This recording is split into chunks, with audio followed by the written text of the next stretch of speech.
एक छोटा सा गांव था, नाम था मोहनपुर। उस गांव में एक 200 साल पुराना कुआं था। लोग कहते थे हर रात उस कुएं से एक रोती हुई लड़की की आवाज सुनाई देती है।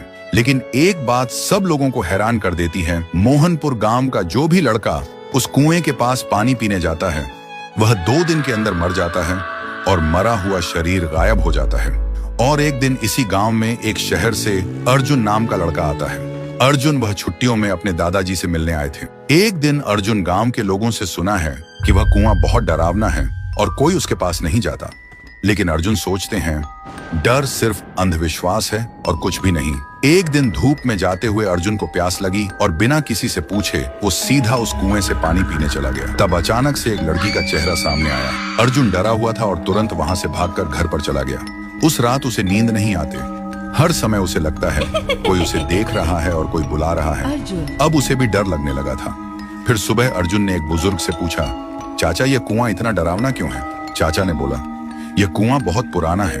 यहाँ से आधी रात में एक लड़की की रोते हुए आवाज निकलती है और वह लड़की हमेशा लड़कों को ही अपना शिकार बनाता है। आज तक इसका राज कोई समझ नहीं पाया। इस बात को सुनकर अर्जुन वहां से निकल पड़े और घर में आकर एक पाखंडी बाबा को कॉल करके बुलाता है ताकि इसका राज क्या है वह जान पाए।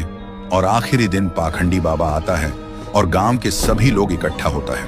पाखंडी बाबा उस कुएं को देखकर कांपते हुए कहता है कि यह तो बहुत ही भयानक है। कुएं के अंदर जो भी है उसको पकड़ना मेरे बस के बाहर है। ऐसे बोलकर पाखंडी बाबा उस गांव से निकल पड़े। ऐसी स्थिति में गांव वाले का डर और भी बढ़ जाता है। अर्जुन के मन में सवाल उठते हैं कि उस दिन मैंने जो देखा क्या वह मेरा वहम था, और आज तांत्रिक ने क्या देखा जो डर के भाग गया।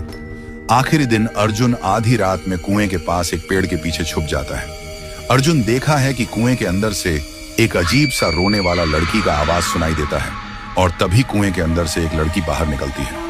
थोड़ी देर बाद एक लड़का गाड़ी लेकर गांव से गुजरता है। वह लड़की उसके सामने आ जाती है और लड़की उस लड़के को मार देता है और लड़के का शरीर गायब हो जाता है। अर्जुन यह सब देखकर हैरान रह जाता है। उसके दिमाग में एक ही सवाल घूमता है कि यह लड़की कौन है जो लड़के को ही अपना शिकार बनाते हैं, लड़कियों को क्यों नहीं? तो दोस्तों, अगर आपको जानना है कि उसे कुएं में वह लड़की कौन था और वह सिर्फ लड़कों को ही क्यों अपना शिकार बनाती है तो कमेंट करो, पार्ट 2 चाहिए।